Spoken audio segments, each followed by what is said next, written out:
Peace be with you. It's been about 6 months since my last video, which was a 1 year anniversary on going to the gym. That was all the way back in fall. And now we're officially in the spring season. And actually, it just stopped raining, which is why I'm now recording this. And it's really, really hot, even though it's spring. So kind of worried about the summer. But anyways, this is an update on how much I've improved, what I've changed or added to my workout routine. So expect this to be a much, much shorter video compared to the last one, as it's only 6 months than a year of progress. But anyways, I won't show machines or movements I already maxed out or mastered. So none of those will be in this video. Just some new changes I've made, and hopefully you enjoy them.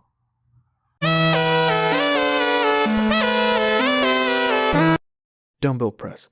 Probably the most influential movement in my bench improvement. This is a game changer for me because the better I become at pressing on each arm, the easier benching more weight in general becomes, which is why I started doing these in the first place.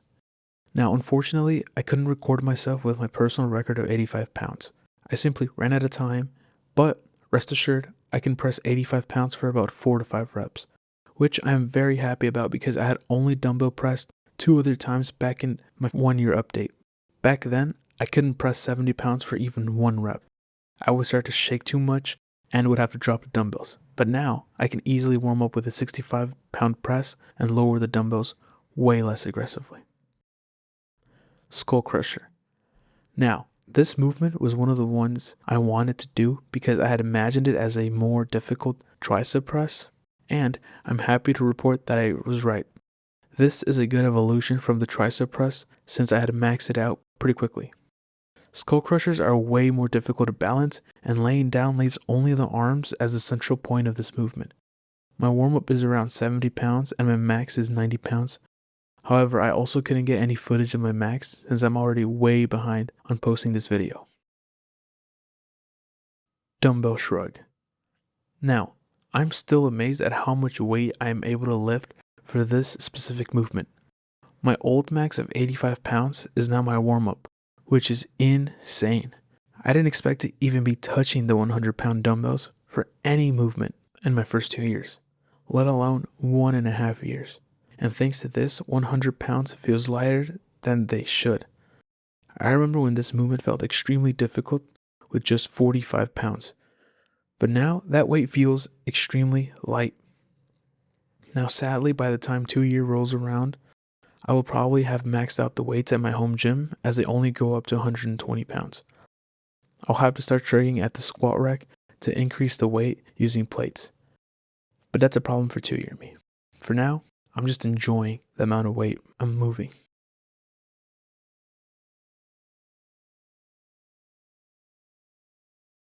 Dumbbell row. This specific movement not only feels amazing, but has given my back so much strength and balance while focusing on each side, and the depth you can reach is insane. And you almost feel different parts of your back activate in ways I personally hadn't felt until now. The variation I'm doing here allows me to get the most out of this movement because the tension isn't only at the very top or at the very bottom. My back muscles are being stressed evenly throughout the whole movement. So this is a must if you feel one side of your back needs more overall growth. This movement can definitely even it out. This is another movement I didn't expect to go up in weight so quickly. I can see myself rowing 120 pounds by the 2 year mark. In fact, my PR has increased for some of these movements, including dumbbell rows. That's how long this video has been in the making. The weight I am moving on screen is already outdated. My warm-up is 70 pounds and my max is 85 pounds.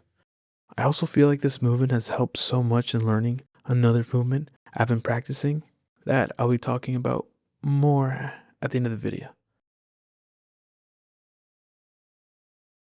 But these helped a lot. So give them a try. This is probably the best variation because my back definitely feels it.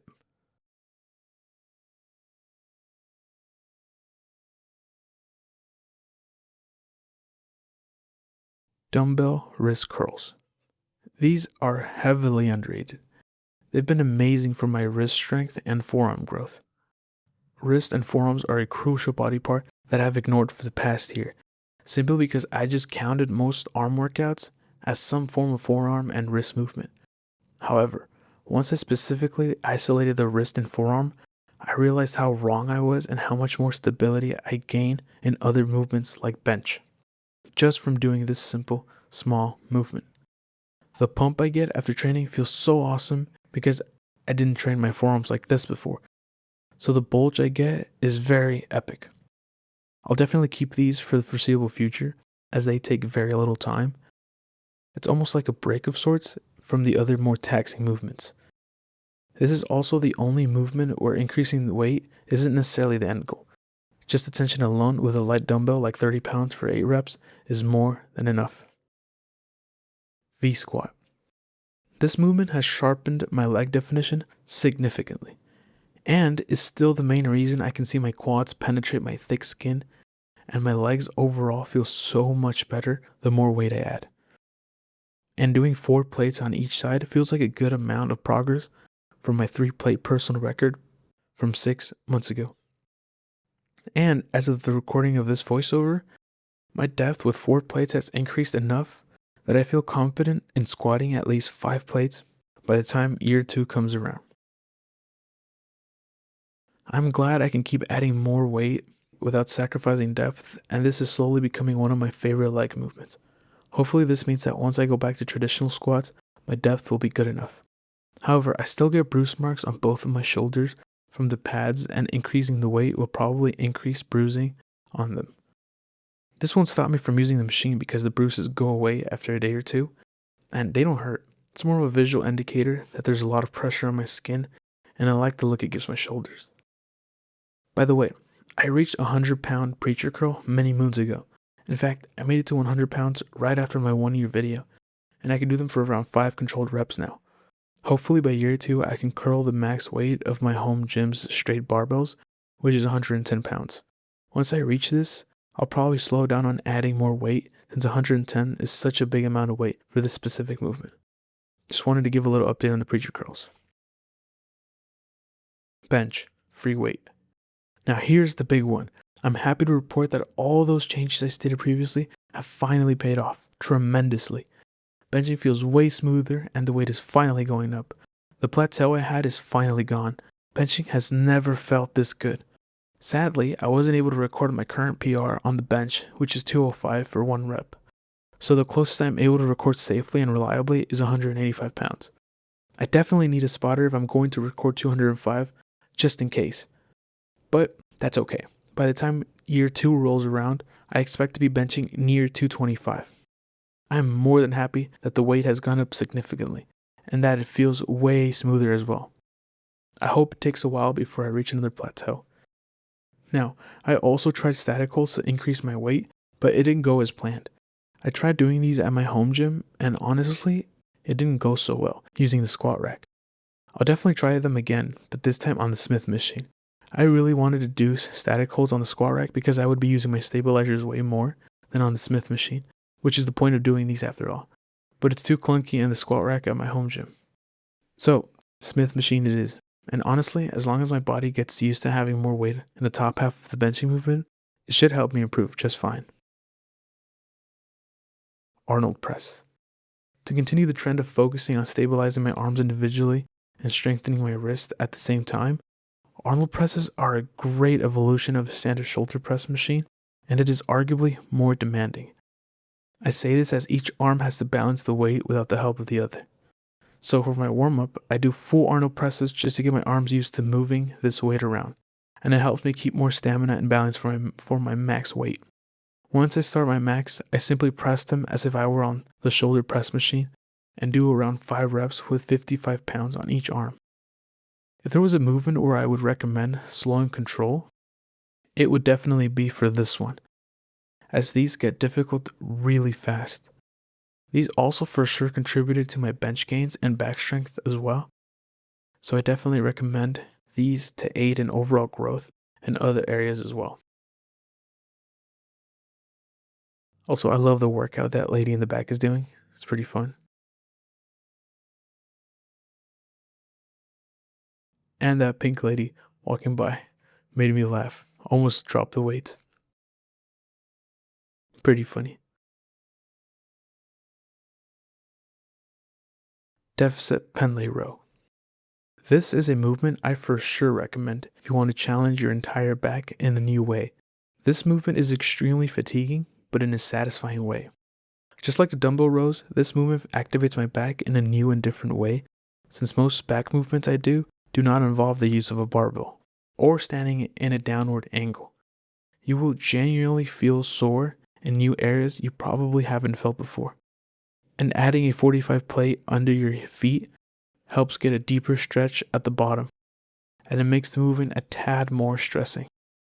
I definitely need to do this movement more often because it has resulted in my seated rows and lat pull downs feeling easier and less taxing. It probably has to do with the fact that deficit Pendlay rows are overall more difficult than a lat pull down or a seated row, as it involves the use of more and most of your upper and lower body. So I can definitely see myself moving more weight. The problem is I just hardly spend time doing this specific movement, but I do plan on improving my numbers for year 2. By the way, the balance you get is so good, and in combination with all the other isolated movements I mentioned earlier, they've all contributed massively to this other special movement I've been learning to do. And that movement being handstand. Yes, the handstand. All of that new back training, single arm and wrist strengthening, and balance performance I've been tweaking has been for this. And I'm proud to say that I can officially perform a handstand at 230 pounds of body weight. I didn't even mention my body weight until now. It should be nearly impossible for a person of my size to be able to even think of learning and performing a handstand, considering my weight, time frame, and flexibility.